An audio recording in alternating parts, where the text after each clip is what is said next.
বন্ধুরা দেখছেন মাত্র 2 কাঠা জায়গার উপরে একতলা বাড়ি।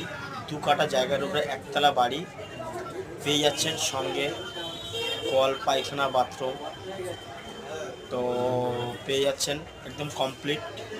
বাড়ির পাশে 4 চাকা চলে যাবে। গাড়িটি হলো পিয়ালিতে। তো লিফলেটের নম্বর দেওয়া আছে, যদি কিনতে ইচ্ছুক হয় সরাসরি মালিকের মাধ্যমে যোগাযোগ করতে পারেন। Papers A1। তো সুন্দর একটা বাড়ি, সুন্দর পরিবেশের মধ্যে আপনারা দেখতে পাচ্ছেন মা এন্টারপ্রাইজের তরফ থেকে। একটা বেডরুম, একটা বেডরুম, একটা বেডরুম, একটা বেডরুম। ঠিক আছে, এই গেটটা দেখে না, এই গেটটা একটা বাইরের গেট, সেই দিকে ওপরটা দেখে